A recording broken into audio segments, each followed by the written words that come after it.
अकाल। जय मसीह की, राम राम जी, जय माता की, जय हिंद, जय भारत, जय ससुराल वालों की। साथियों, आपका स्वागत है डिसेंट फैमिली में। साथियों, आज हम बात करेंगे कि अगर आपने अपना ईसीएस स्टॉप करवा दो तो आपको कोई भी अब ईएमआई देने की जरूरत नहीं है।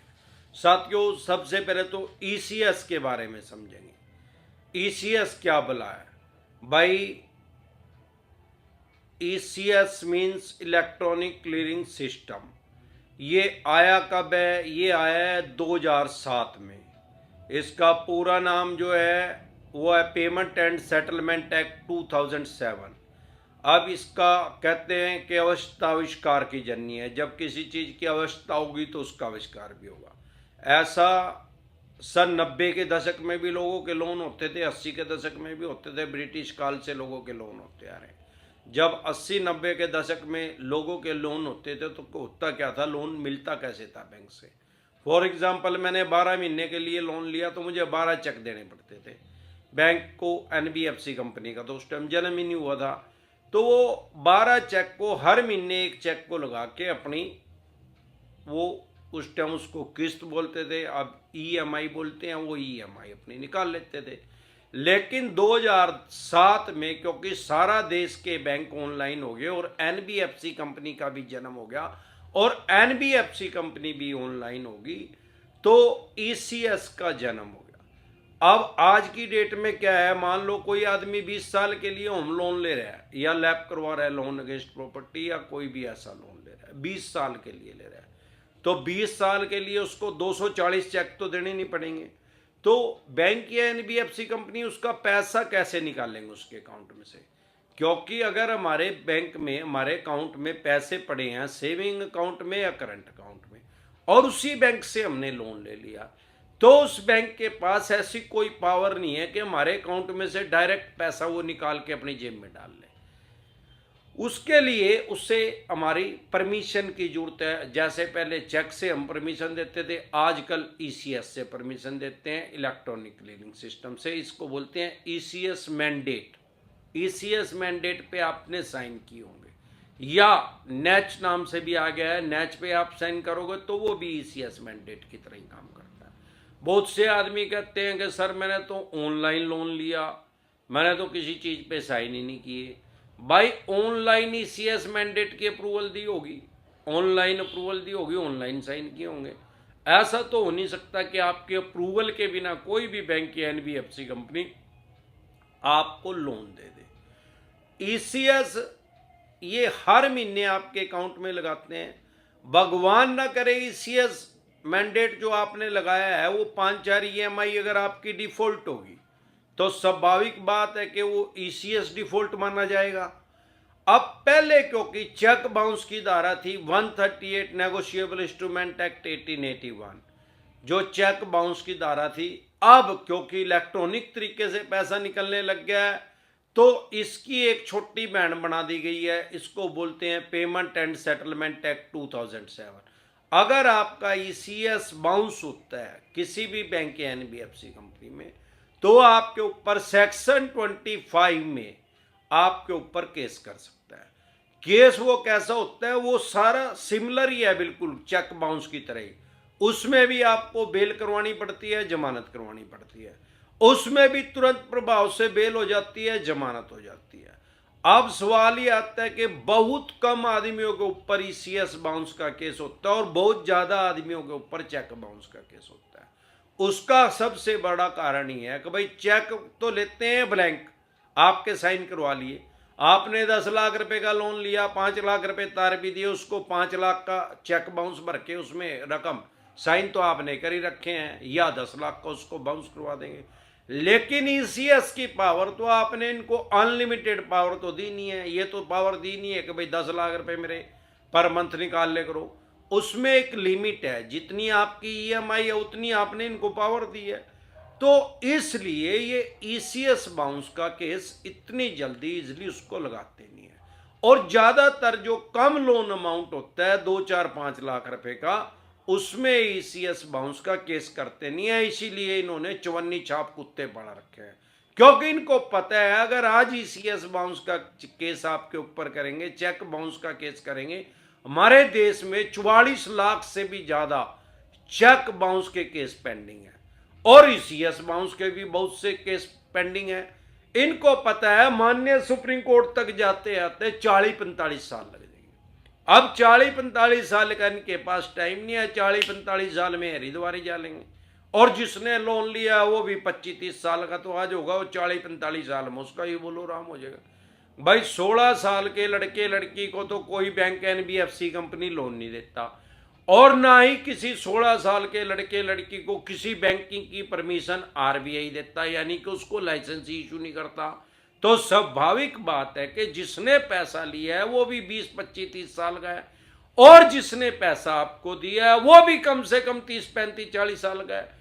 अगर उसमें 45 साल जोड़े जाए तो दोनों का बोलो राम हो जाएगा। यही कारण है कि इन कुत्तों को पीछे लगाया जाता है, चवन्नी चापों को, जो इन लोगों के साथ गाली गलौज करते हैं, बकवास करते हैं, राज करते हैं। साथियों, कभी भी आपका कोई, आपने किसी बैंक एनबीएफसी कंपनी को चेक दिया है तो उसको कभी भी स्टॉप ना करवाएं, या ईसीएस मैंडेट लगा हुआ है, ऑनलाइन लगा हुआ है या ऑफलाइन आपने साइन किया, उसको कभी भी स्टॉप ना करवाएं, क्योंकि ईएमआई डिफॉल्ट होना क्राइम में कंसीडर नहीं होता।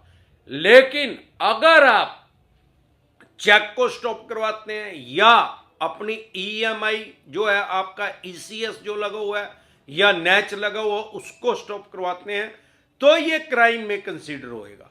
क्यों? इसको बोलते हैं अमानत में खयानत। 406 धारा भी आपके ऊपर लग सकती है। भाई आपने अपनी मर्जी से तो वो चेक या ईसीएस मैंडेट पे साइन किए थे और किसी बैंक या एनबीएफसी कंपनी को प्रॉमिस किया था कि भाई मेरे पैसे इतनी डेट को आप मेरे अकाउंट से निकाल लेना। अब आपके पास अगर पैसे नहीं है तो आप उस प्रॉमिस को नहीं तोड़ सकते। पैसे ना होना क्राइम में कंसीडर नहीं होता। आपके चाहे 50 ईसीएस बाउंस हो, जो आप उसको स्टॉप ना करवाएं, ज्यादा से ज्यादा ये चेक बाउंस का केस कर देंगे या ईसीएस बाउंस का केस कर देंगे। लेकिन अगर आप उसको स्टॉप करवा रहे हैं तो 420 का, 420 का और 406 का अमानत में खयानत का भी कर सकते हैं। 420 मतलब धोखाधड़ी। भाई इस आदमी ने जानबूझ के इसको स्टॉप करवा दिया। हाँ, अगर आप करवा चुके हैं तो ये जरूरी नहीं है कि 420 और 406 लगा ही देंगे आपके ऊपर, क्योंकि इनकी आपके साथ कोई दुश्मनी नहीं है। ये आपको जेल में नहीं भेजना चाहते, क्योंकि इनको पता है अगर जेल में भेज दिया फिर घंटा चवन्नी भी नहीं मिलेगी, फिर पैसे कैसे देगा जब ये अंदर ही चला गया। तो जरूरी नहीं है। हाँ, इनके पास राइट्स जरूर आ जाएंगे, अधिकार जरूर आ जाएंगे अगर आपने ईसीएस को स्टॉप करवा दिया, चेक को स्टॉप करवा दिया या नेच को स्टॉप करवा दिया। तो ऐसी गफलत की स्थिति में कभी भी ना रहे कि अगर आप ईसीएस स्टॉप करवा रहे हैं तो अब आपको बैंक या एनबीएफसी कंपनी के पैसे ही नहीं देने पड़ेंगे। भाई पैसे देना या ना देना, ईएमआई डिफॉल्ट होना वो क्राइम में कंसीडर नहीं होता। 2 लोन डिफॉल्ट हो गए, 5 हो गए, 25 हो गए, 25 लोन भी डिफॉल्ट हो गए, सबकी 5-5 ईएमआई भी डिफॉल्ट होगी तो भी वो क्राइम में कंसीडर नहीं होता। लेकिन अगर उसको स्टॉप करवा रहे हैं तो जरूर क्राइम में कंसीडर होगा। 2 तरह के नोटिस को कभी भी वॉइड ना करें। एक 138 का चेक बाउंस का अगर आपके पास आ रहा है, एनआई एक्ट बोलते हैं जिसको, उसको कभी भी इग्नोर ना करें, कभी भी हल्के में ना लें, नहीं तो अपनी जेल में जाने की तैयारी कर लें अगर उसको आप इग्नोर कर रहे हैं। वैसे तो 99% चवन्नी छाप फेक नोटिस भेजते हैं हमेशा। फेक नोटिस डिसेंट एडवाइस लिख के वीडियो देख ले। उसके अलावा आप अगर जेन्युइन लग रहा है तो ई कोड लोड कर ले अपने फोन में। बहुत से चवन्नी छाप नोटिस ऐसा भेजते हैं उसके अंदर ई कोड का लिंक होता है, उस पर विश्वास ना करें। अपने फोन में खुद से ई कोड लोड करें और उसमें जाके आप चेक करें, आपको पता लग जाएगा हो रहा है क्या नहीं हो रहा। हो रहा है अगर आपके ऊपर चेक बाउंस का केस तो आप तुरंत प्रभाव से इसमें जाके जमानत ले लें, बेल ले लें। बेलेबल ऑफेंस है, जमानती अपराध है, तुरंत प्रभाव से आपको जमानत मिल जाएगी। अगर नहीं जमानत लेंगे तो आपका बेलेबल वारंट इशू हो जाएगा, फिर भी नहीं जाएंगे। नॉन बेलेबल वारंट इशू हो जाएगा, फिर भी नहीं जाएंगे तो आपको कोर्ट से बगोड़ा घोषित कर दिया जाएगा, पीओ घोषित कर दिया जाएगा।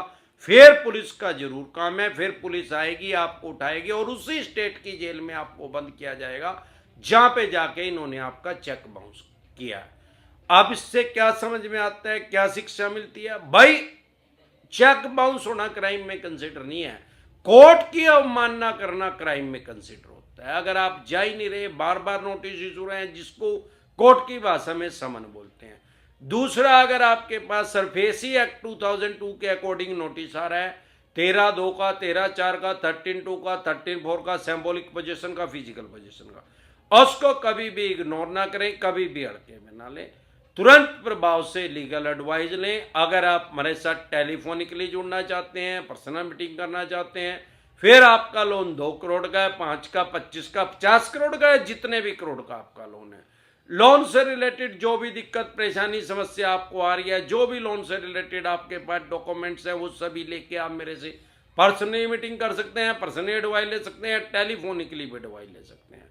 फिर आपका लोन 2 करोड़ का है, 5 का है, 25 का, 50 करोड़ का है, जितने भी करोड़ का है, आपके पास 138 नेगोशिएबल इंस्ट्रूमेंट एक्ट 1881 के तहत नोटिस आ रहा है, सरफेसी एक्ट 2002 के अकॉर्डिंग नोटिस आ रहा है, 13(2) का है, 13(4) का, सिंबॉलिक पोजीशन का, फिजिकल पोजीशन का, डीएम साहब का, या पेमेंट एंड सेटलमेंट एक्ट 2007 का, या आर्बिट्रेशन एंड कंसोलिडेशन एक्ट 1996 का, या रिकॉल नोटिस आ रहा है, या अन्य किसी तरह का कोई भी आपके पास नोटिस आ रहा है, लोन से रिलेटेड जो प्रॉब्लम है वो सभी लेके आप मेरे से पर्सनल एडवाइस ले सकते हैं। हमारे साथ जुड़ने का क्या प्रोसेस है, आपकी स्क्रीन पे कमेंट बॉक्स के अंदर एक नंबर आया हुआ है 9306347314, इस नंबर को सेव करके व्हाट्सएप मैसेज करें, तुरंत प्रभाव से रिप्लाई आएगा कि कैसे आप हमारे साथ टेलीफोनिकली जुड़ सकते हैं या पर्सनल मीटिंग कर सकते हैं। एक बार जोर से मिलकर नारा लगाएंगे, जय